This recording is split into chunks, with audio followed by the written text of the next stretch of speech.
Assalamualaikum warahmatullahi wabarakatuh. Kami dari Pintu Langit akan membacakan Sirah Nabawiyah bagian ketiga. Nabi Muhammad SAW penutup para nabi dan hubungan dakwahnya dengan dakwah-dakwah samawiyah terdahulu. Nabi Muhammad SAW adalah penutup para nabi, tidak ada nabi sesudahnya. Ini adalah kesepakatan oleh kaum muslimin dan merupakan salah satu aksioma Islam. Nabi SAW bersabda, "Matali wa matalul anbiya'u min qabli kamathali rajulin bana bunyanan fa ahsanahu wa ajmalahu illa mawdi'a li banatin min zawiyatin min zawayahu faj'ala an-nasa yatufuna bihi wa ya'jabuna lahu wa yaqulun hala wudi'at hadhihi al-banatu fa ana lubnatu wa ana khatamun nabiyyin." Perumpamaan aku dengan nabi sebelumku ialah seperti seorang lelaki yang membangun sebuah bangunan. Kemudian ia memperindah dan mempercantik bangunan tersebut, kecuali satu tempat batu bata di salah satu sudutnya. Ketika orang-orang mengitarinya, mereka kagum dan berkata, "Amboi, andaikan batu bata itu diletakkan, akulah batu bata itu, dan aku adalah penutup para nabi." Hadis riwayat Bukhari dan Muslim.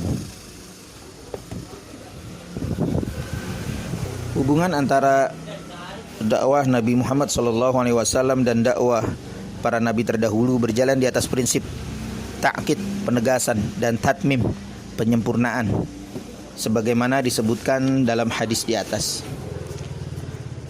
Dakwah para nabi didasarkan pada dua asas. Pertama, akidah. Kedua, syariat dan akhlak.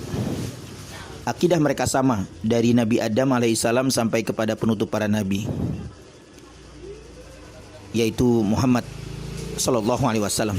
Esensi akidah mereka ialah iman kepada wahdaniyah Allah, mensucikan Allah dari segala perbuatan dan sifat yang tidak layak baginya, beriman kepada hari akhir, hisab neraka dan surga.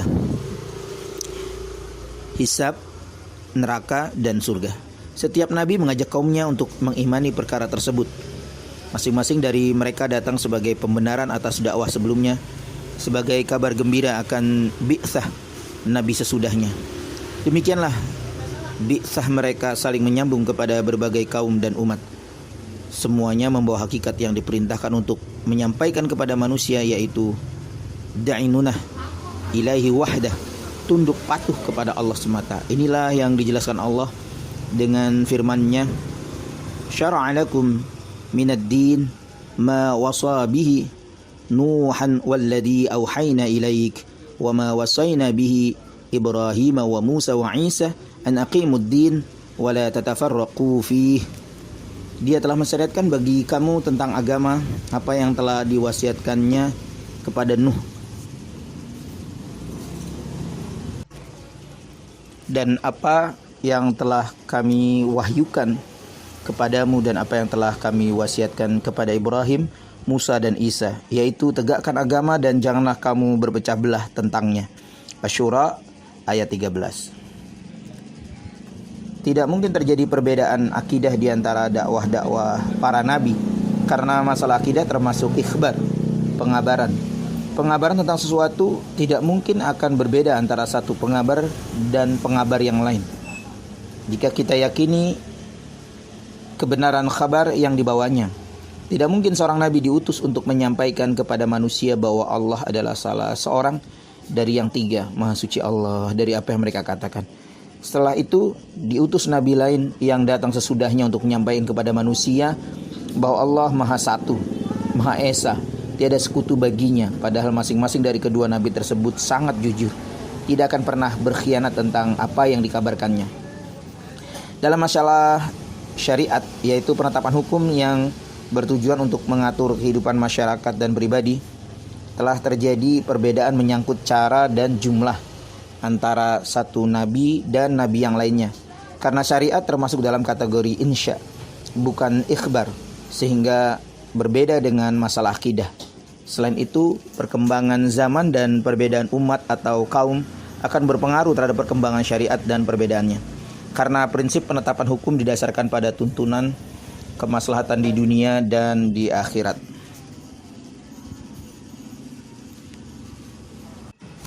Maaf, sedikit diulang. Selain itu, perkembangan zaman dan perbedaan umat atau kaum akan berpengaruh terhadap perkembangan syariat dan perbedaannya, karena prinsip penetapan hukum didasarkan pada tuntunan kemaslahatan di dunia dan akhirat. Di samping bi'tsah setiap nabi sebelum Rasulullah SAW adalah khusus bagi umat tertentu, bukan untuk semua manusia. Hukum-hukum syariatnya hanya terbatas pada umat tertentu sesuai dengan kondisi umat tersebut. Musa alaihissalam misalnya diutus kepada Bani Israel sesuai dengan kondisi Bani Israel pada waktu itu.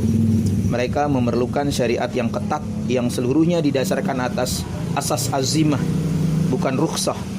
Setelah beberapa kurun waktu diutuslah Nabi Isa alaihissalam kepada mereka dengan membawa syariat yang agak longgar bila dibandingkan dengan syariat yang dibawa oleh Nabi Musa. Perhatikanlah firman Allah melalui Isa alaihissalam yang ditujukan kepada Bani Israel. Wa musaddiqan lima baina yadayya minat taurati wa liuhilla lakum ba'da alladhi hurrima 'alaikum. Dan aku datang kepadamu membenarkan Taurat yang datang sebelumku dan untuk menghalalkan bagimu sebagian yang telah diharamkan untukmu. Al-Imran ayat 50. Nabi Isa alaihissalam menjelaskan kepada mereka bahwa menyangkut masalah-masalah akidah, ia hanya membenarkan apa yang telah tertera di dalam kitab Taurat, menegaskan dan memperbaharui dakwah kepada mereka. Jika menyangkut masalah syariat dan hukum halal haram, ia telah ditugaskan untuk mengadakan beberapa perubahan penyederhanaan dan menghapuskan sebagian hukum yang pernah memberatkan mereka. Sesuai dengan ini, bi'tsah setiap rasul membawa akidah dan syariat. Dalam masalah akidah, tugas setiap nabi tidak lain hanyalah menegaskan kembali ta'kid akidah yang sama yang pernah dibawa oleh para rasul sebelumnya, tanpa perubahan atau perbedaan sama sekali. Dalam masalah syariat, setiap rasul menghapuskan syariat sebelumnya kecuali hal-hal yang ditegaskan oleh syariat datang kemudian atau didiamkannya. Ini sesuai dengan mazhab orang-orang yang mengatakan bahwa syariat umat sebelum kita adalah syariat bagi kita juga, selama tidak ada nas yang dapat menghapuskan. Dari uraian di atas jelas tidak ada sesuatu yang disebut orang dengan adyan samawiyah, agama-agama langit. Yang ada hanyalah syariat-syariat samawiyah, syariat-syariat langit, di mana setiap syariat yang baru menghapuskan syariat sebelumnya sampai datang syariat terakhir yang dibawa oleh penutup para nabi dan rasul. Ad-dinul haq hanya satu, Islam.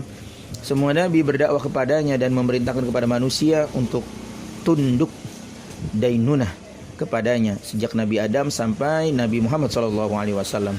Nabi Ibrahim dan Ismail dan Yakub diutus dengan membawa Islam. Firman Allah, dan tidak ada yang benci kepada agama Ibrahim melainkan orang-orang yang memperbodoh dirinya sendiri, dan sungguh kami telah memilihnya di dunia dan sesungguhnya dia di akhirat benar-benar termasuk orang-orang yang soleh. Ketika Rabbnya berfirman kepadanya, tunduk patuhlah, Ibrahim menjawab, aku tunduk patuh kepada Rabb semesta alam. Dan Ibrahim telah mewasiatkan ucapan ini kepada anak-anaknya. Demikian pula Nabi Yakub. Ibrahim berkata, hai anak-anakku, sesungguhnya Allah telah memilih agama ini bagimu, maka janganlah kamu mati kecuali dalam memeluk Islam. Al-Baqarah ayat 130 sampai dengan 132. Musa alaihissalam diutus kepada Bani Israel juga dengan membawa Islam. Firman Allah tentang tukang-tukang sihir Fir'aun, qalu inna ila rabbina munqalibun wa ma tankimu minna illa an amanna bi ayati rabbina lamma ja'atna rabbana afriq alaina sabran wa tawaffana muslimin. Ahli sihir itu menjawab, sungguhnya kepada Rabb kamilah kami kembali, dan kamu tidak membalas dendam dengan menyiksa kami, melainkan karena kami telah beriman kepada ayat-ayat Rabb kami ketika ayat-ayat itu datang kepada kami, mereka berdua. Wahai Rabb kami, limpahkanlah kesabaran kepada kami dan wafatkanlah kami dalam keadaan berserah diri kepadamu. Al-A'raf ayat 125 sampai dengan 126. Demikian pula Isa alaihissalam diutus dengan membawa Islam. Firman Allah, falamma ahassa Isa minhumul kufra qala man ansari ila Allah qala al-hawariyuna nahnu ansarullah amanna billahi wa ashhad bi anna muslimun. Maka ketika Isa mengetahui keingkaran dari mereka, Bani Israel berkatalah ia, siapakah yang akan menjadi penolong-penolongku untuk menegakkan agama Allah? Para Hawariyin, sahabat-sahabat setia menjawab, kamilah penolong agama Allah, kami beriman kepadanya, dan saksikanlah bahwa sesungguhnya kami adalah orang-orang Muslim. Surah Ali Imran ayat 52. Mungkin timbul pertanyaan, mengapa orang-orang yang menganggap dirinya pengikut Musa alaihissalam menganut akidah yang berbeda dari akidah tauhid yang dibawa oleh para nabi? Mengapa orang menganggap dirinya pengikut Isa alaihissalam meyakini akidah lain? Jawaban atas pertanyaan ini terdapat dalam firman Allah, Inna dina indallahil Islam wa makhtalafa alladhina utul kitaba illa min ba'di ma ja'ahumul ilmu baghyan bainahum. Sungguhnya agama yang diridai di sisi Allah hanyalah Islam. Tiada berselisih orang-orang yang telah diberi Alkitab kecuali sesudah datang pengetahuan kepada mereka karena kedengkian yang ada di antara mereka. Ali Imran ayat 19. Wa ma tafarraqu illa min ba'di ma ja'ahumul 'ilmu baghyan bainahum walaula kalimatun sabaqat min rabbika ila ajalin musamma laqudiya bainahum wa innal ladhina urithul kitaba min ba'dihim lafi syakkin minhu murib. Wa innal ladzina urithul kitaba min ba'dihim lafi syakkin minhu murib. Dan mereka ahlul kitab tidak berpecah belah, melainkan sesudah datangnya pengetahuan kepada mereka karena kedengkian di antara mereka. Kalau tidaklah karena suatu ketetapan yang telah ada dari Rabbmu dahulunya untuk menangguhkan siksa sampai pada waktu yang ditentukan, pastilah mereka telah dibinasakan. Dan sesungguhnya orang-orang yang diwariskan kepada mereka ahlul kitab, kepada mereka Alkitab, Taurat dan Injil, sesudah mereka benar-benar dalam keraguan yang mengguncangkan tentang kitab itu. Asy-Syura ayat 14. Dengan demikian semua nabi diutus dengan membawa Islam yang merupakan agama di sisi Allah. Para ahlul kitab mengetahui kesatuan agama ini. Mereka juga mengetahui bahwa para nabi diutus untuk saling membenarkan dalam hal agama yang diutusnya. Mereka para nabi tidak pernah berbeda dalam masalah akidah. Akan tetapi para ahlul kitab sendiri berpecah belah dan berdusta atas nama para nabi, kendati pun telah datang pengetahuan tentang hal itu kepada mereka, karena kedengkian di antara mereka sebagaimana telah dijelaskan Allah di atas.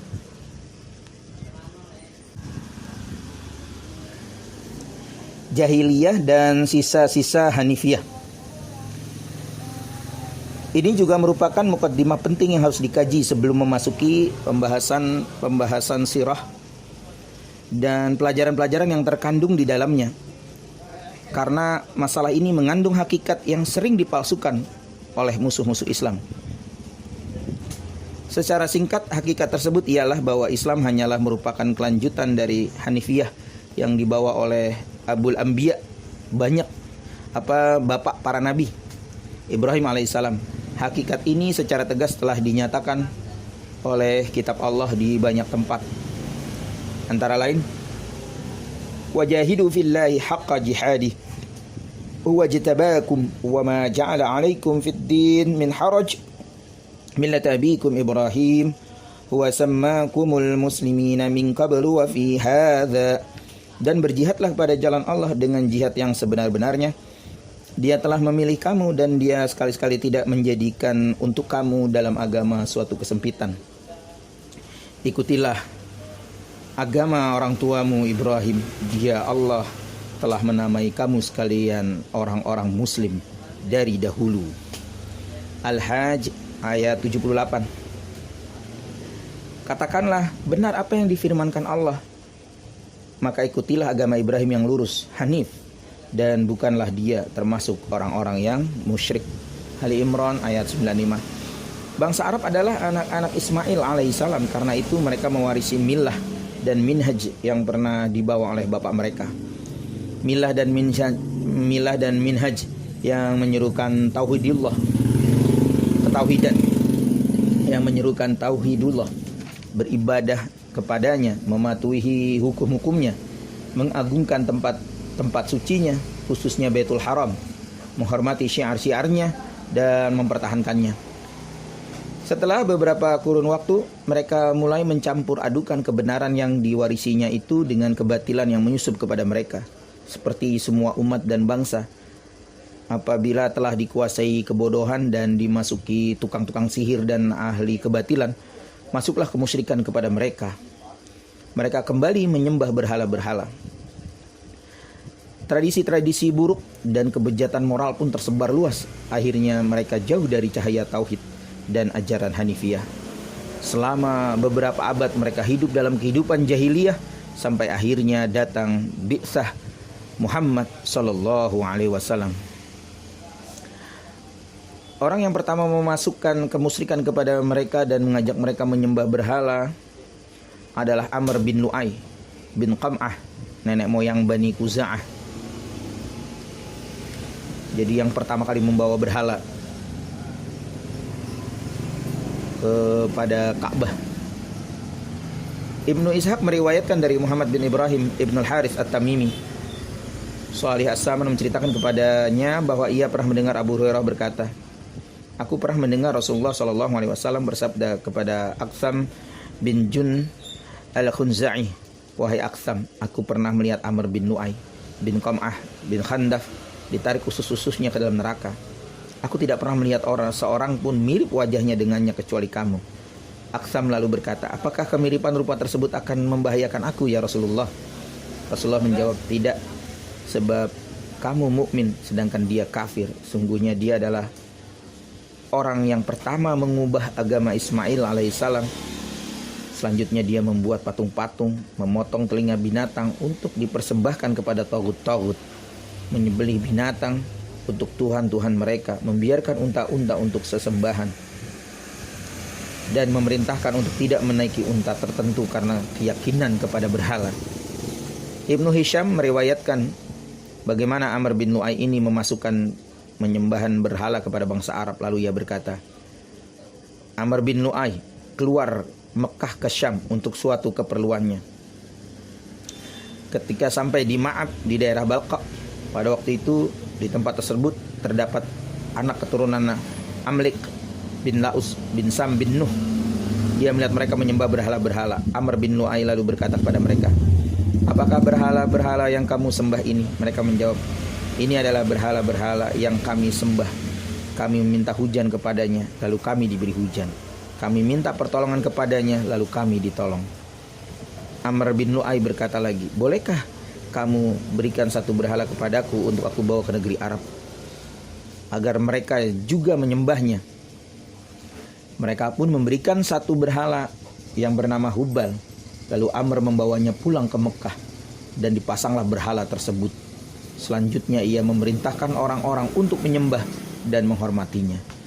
Demikianlah penyembahan berhala dan kemusyrikan telah tersebar di Jazirah Arab. Mereka telah meninggalkan akidah tauhid dan menanti agama Ibrahim, juga Ismail dan yang lainnya. Akhirnya mereka mengalami kesesatan, meyakini berbagai keyakinan yang keliru dan melakukan tindakan-tindakan yang buruk sebagaimana umat-umat lainnya. Mereka melakukan semua itu karena kebodohan, keumian, dan keinginan membalas terhadap kabilah-kabilah dan bangsa-bangsa yang ada di sekitarnya. Meskipun demikian, di antara mereka masih terdapat orang-orang walaupun sedikit yang berpegang teguh pada akidah tauhid dan berjalan sesuai ajaran Hanifiyah, yaitu meyakini hari kebangkitan, mempercayai bahwa Allah akan memberi pahala kepada orang-orang yang taat dan menyiksa orang-orang yang berbuat maksiat, membenci penyembahan berhala yang dilakukan oleh orang-orang Arab, dan mengecam kesesatan pikiran dan tindakan-tindakan buruk lainnya. Di antara tokoh dan penganut sisa-sisa Hanifiyah ini yang terkenal antara lain Qais bin Sa'idah al-Ayadi, Ri'ab Asyani, dan Pendeta Bahira. Selain itu, dalam tradisi-tradisi mereka juga masih terdapat sisa-sisa prinsip agama yang hanif dan syiar-syiarnya, kendati pun kian lama kian berkurang. Karena itu kejahilan mereka dalam hal dan keadaan tertentu masih tersibgoh, diwarnai oleh pengaruh prinsip-prinsip dan syiar-syiar Hanifiyah, sekalipun syiar-syiar dan prinsip-prinsip tersebut hampir tidak tampak dalam kehidupan mereka kecuali sudah dalam bentuknya yang tercemar, seperti memuliakan Ka'bah, tawaf, haji, umrah, wukuf di Arafah, dan berkurban. Semua itu merupakan syariat dan warisan peribadahan sejak Nabi Ibrahim alaihissalam. Akan tetapi pelaksanaannya tidak sesuai dengan ajaran sebenarnya. Banyak hal yang sudah ditambahkan seperti talbiyah haji dan umrah kabilah Kinanah dan Quraisy, dan talbiyahnya mengucapkan labbaik Allahumma labbaik la baika la syarikalah illa syarikan huwa lak tamlikuhu wa malik. Aku sambut seruanmu ya Allah, aku sambut seruanmu, aku sambut seruanmu, tiada sekutu kecuali sekutu yang memang pantas bagimu, yang engkau dan dia miliki. Setelah talbiyah ini, mereka membaca talbiyah yang mentauhidkannya dan memasuki Ka'bah dengan membawa berhala-berhala mereka. Sebagai kesimpulan, pertumbuhan sejarah Arab hanya berlangsung dalam naungan Hanifayah Samhah yang dibawa oleh Abul Anbiya Ibrahim alaihissalam. Pada mulanya kehidupan mereka disinari oleh akidah tauhid, cahaya petunjuk dan keimanan. Setelah itu sedikit demi sedikit bangsa Arab menjauhi kebenaran tersebut. Dalam kurun waktu cukup lama, akhirnya kehidupan mereka berbalik dalam kehidupan yang penuh dengan kegelapan, kemusyrikan dan kesesatan pemikiran. Kendati pun kebenaran, rambu-rambu yang lama masih bergeliat.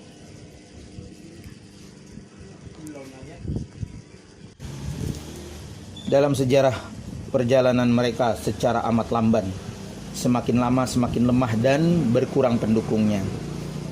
Ketika cahaya ad-din al-hanif merebak kembali dengan bi'tsah penutup para nabi, yaitu Nabi Muhammad SAW, wahyu ilahi datang menyentuh segala kegelapan dan kesesatan yang telah berakar selama rentang zaman tersebut, kemudian menghapuskan dan menyinarinya dengan cahaya iman tauhid dan prinsip-prinsip keadilan, di samping menghidupkan kembali sisa-sisa Hanifiyah yang ada. Perlu ditegaskan di sini bahwa apa yang kami katakan ini merupakan suatu hal yang jelas bagi orang yang membaca sejarah dan mempelajari Islam. Akan tetapi, untuk masa sekarang ini kita terpaksa membuang banyak waktu untuk menjelaskan hal-hal yang bersifat aksiomatik dan hal-hal yang sudah jelas karena adanya sebagian orang yang mengalahkan keyakinan-keyakinan mereka sekedar memperturutkan hawa nafsunya. Ya, orang-orang seperti ini hidup tanpa memperdulikan bahwa tindakan-tindakan memperturutkan hawa nafsu tersebut hanya akan membelenggu akalnya dengan rantai-rantai perbudakan dan perbudakan pemikiran. Setiap orang pasti mengetahui betapa besarnya perbedaan antara orang yang meletakkan hawa nafsunya di belakang akidahnya dan orang yang meletakkan akidahnya di belakang hawa nafsunya. Kendati pun apa yang kami kemukakan di atas sudah jelas, bagian orang mengatakan bahwa jahiliyah sudah mulai menyadari jalan terbaik yang harus diikutinya tidak lama sebelum bi'tsah Rasulullah Sallallahu Alaihi Wasallam. Pemikiran-pemikiran Arab sudah mulai menentang kemusyrikan, penyembahan berhala dan segala khurafat jahiliyah. Puncak kesadaran dan revolusi ini tercermin dengan bi'tsah Nabi Sallallahu Alaihi Wasallam dan dakwahnya yang baru. Makna dari pemikiran ini adalah sejarah jahiliyah semakin terbuka kepada hakikat-hakikat tauhid dan sinar hidayah. Semakin jauh dari zaman Ibrahim alaihissalam, mereka semakin dekat dengan prinsip-prinsip dan dakwah Islam sehingga mencapai titik puncak pada bi'tsah Rasulullah sallallahu alaihi wasallam. Setiap pengkaji dan pembahas yang objektif pasti mengetahui bahwa masa diutusnya Nabi sallallahu alaihi wasallam merupakan masa jahiliyah yang paling jauh dari hidayah dakwah Rasulullah sallallahu alaihi wasallam jika dibandingkan dengan masa-masa yang lain. Reruntuhan rambu-rambu Hanifiyah pada bangsa Arab di masa bi'tsah Nabi sallallahu alaihi wasallam tercermin pada percikan-percikan kebencian kepada berhala dan keengganan untuk menyembahnya atau keengganan menolak nilai-nilai Islam. Sisa-sisa reruntuhan ini tidak mencapai 1/10 dari apa yang muncul dengan jelas dalam kehidupan mereka beberapa abad sebelumnya, sesuai dengan arti nubuah dan bi'tsah dalam pandangan orang-orang tersebut. Semestinya bi'tsah Nabi SAW terjadi beberapa abad sebelumnya. Ada pula orang yang mengatakan bahwa ketika Nabi Muhammad SAW tidak mampu menghapuskan sebagian besar kebiasaan, tradisi, ritual, dan keyakinan yang ada pada bangsa Arab, beliau berusaha memberikan baju agama kepada semua hal tersebut dan menampilkannya dalam bentuk taklifat ilahiyah dengan ungkapan lain.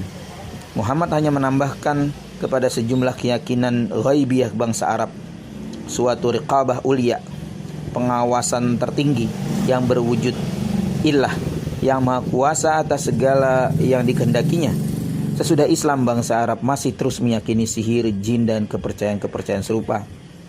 Sebagaimana halnya mereka masih melakukan tawaf Ka'bah, memuliakan dan menunaikan ritual-ritual serta syiar-syiar tertentu yang tidak jauh berbeda dari yang dahulu mereka lakukan. Tuduhan mereka ini sungguhnya beranjak dari hipotesis pertama, Nabi Muhammad SAW bukanlah Nabi. Kedua, sisa-sisa Hanifiyah dari zaman Nabi Ibrahim yang terdapat di tengah-tengah kehidupan bangsa Arab yang kita bahas tadi hanyalah kreasi mereka dan tradisi yang mereka ciptakan sendiri. Penghormatan kepada Ka'bah dan pengagungannya bukanlah pengaruh dari Abul Anbiya Ibrahim alaihissalam, melainkan hanya merupakan sesuatu yang diciptakan oleh sejumlah lingkungan Arab. Dengan demikian ia hanyalah salah satu dari sejumlah tradisi bangsa Arab yang beraneka ragam.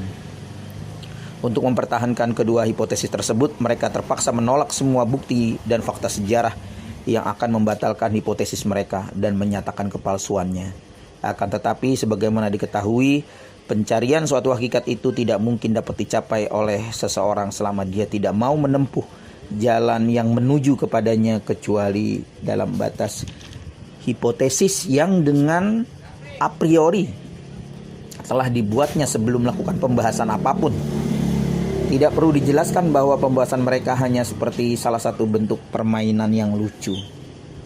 Kita tidak bisa menolak sama sekali pemikiran tentang adanya bukti-bukti kenabian Muhammad SAW yang beraneka ragam seperti fenomena wahyu, mukjizat Al-Quran, dan fenomena kesucian dakwahnya dengan dakwah para nabi terdahulu bersama sejumlah sifat dan akhlaknya. Hanya karena kita harus menerima hipotesis bahwa Muhammad bukanlah seorang nabi. Kita juga tidak bisa menolak pemikiran sejarah yang menyatakan bahwa Ibrahim telah membangun Ka'bah yang mulia atas perintah dan wahyu dari Allah Subhanahu wa taala.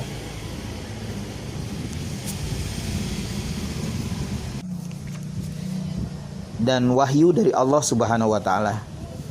Kita tidak bisa menolak pemikiran sejarah yang menyatakan bahwa para nabi secara berantai telah berdakwah kepada tauhidullah, meyakini masalah-masalah gaib yang berkaitan dengan hari kemudian, pembalasan, surga dan neraka yang telah disebutkan dalam nas-nas kitab samawi yang telah dibenarkan oleh sejarah dan semua generasi.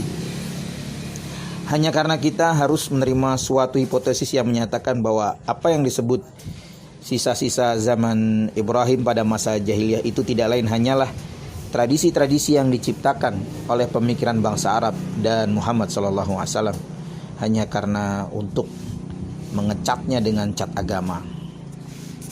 Perlu diketahui bahwa orang yang mengeluarkan tuduhan semacam ini tidak memiliki bukti dan dalil-dalil sama sekali.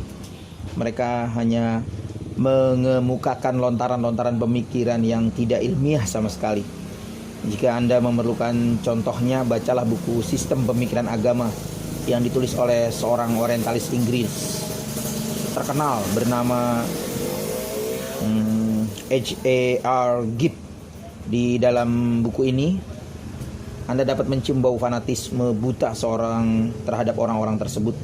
Fanatisme aneh yang saling mendorong seseorang untuk menghindari faktor-faktor kehormatannya sendiri dan berlagak bodoh terhadap segudang dalil dan bukti yang nyata hanya supaya tidak memaksanya untuk menerimanya.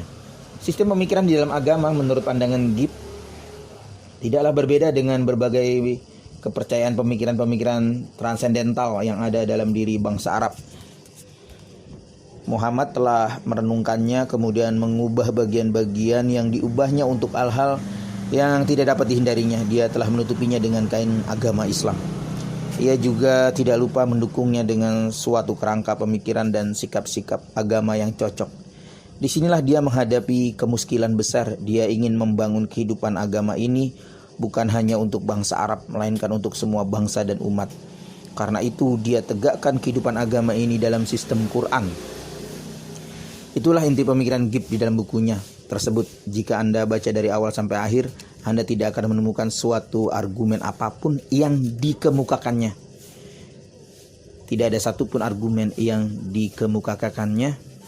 Jika Anda Perhatikan pendapat yang dilontarkannya. Anda tidak meragukan lagi bahwa pada waktu menulis dia telah membesituakan segala potensi intelektualnya, dan sebagai gantinya dia gunakan daya khayalnya sepuas-puasnya.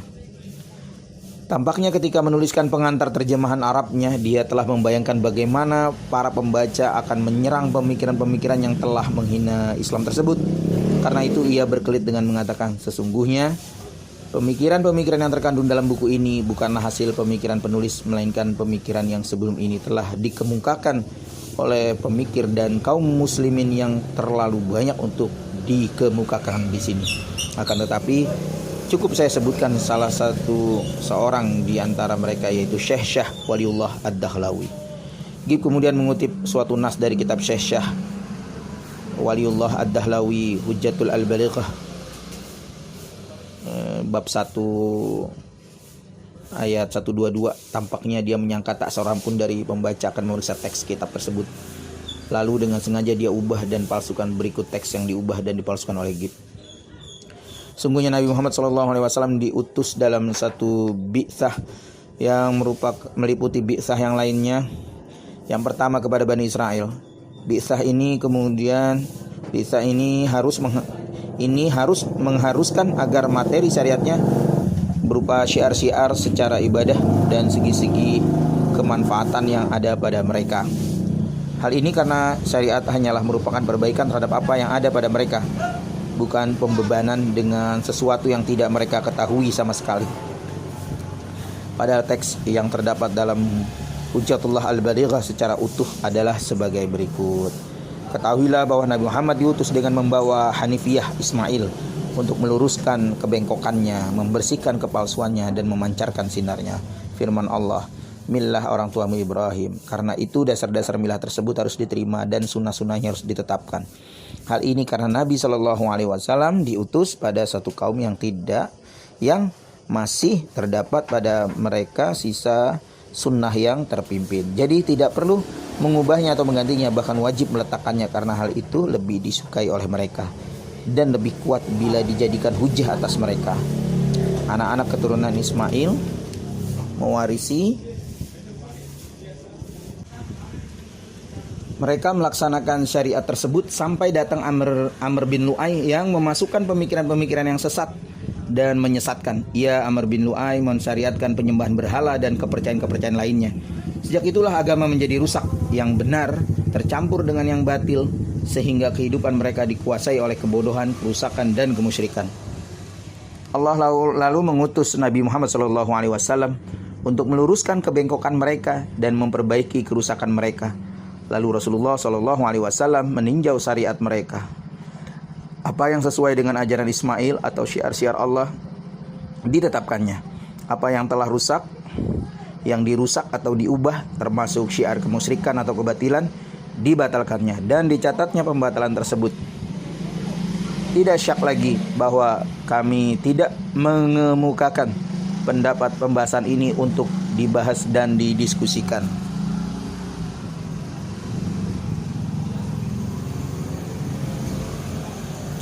Adalah sia-sia mendiskusikan omong kosong seperti ini. Akan tetapi kami bermaksud agar para pembaca mengetahui sejauh mana fanatisme buta ini mempengaruhi seseorang. Hal inilah yang ingin penulis ingatkan, yaitu sejauh manakah metodologi dan objektivitas pembahasan ilmuwan barat yang oleh sebagian orang diagung-agungkan itu. Dari uraian terdahulu jelaslah bagaimana kaitan antara Islam dan pemikiran jahiliyah yang berkembang di kalangan orang Arab sebelum kedatangan Islam. Dapat diketahui pula bagaimana kaitan antara masa jahiliyah dan milah Hanifiyah yang telah dibawa oleh Ibrahim alaihissalam. Dari sini dapat diketahui pula mengapa Rasulullah SAW banyak menetapkan tradisi-tradisi dan prinsip-prinsip yang sebelumnya telah berkembang di kalangan orang Arab. Akan tetapi pada waktu yang sama Rasulullah SAW juga menghapuskan dan memerangi yang lainnya. Dengan demikian kami telah cukup menjelaskan beberapa muqaddimah yang diperlukan untuk melakukan kajian terhadap esensi sirah nabawiyah dan mengisbatkannya dan mengistinbat fikih dan pelajaran-pelajarannya pada kajian-kajian mendatang. Anda akan mendapatkan bukti dan penjelasan yang menegaskan apa yang telah kami kemukakan di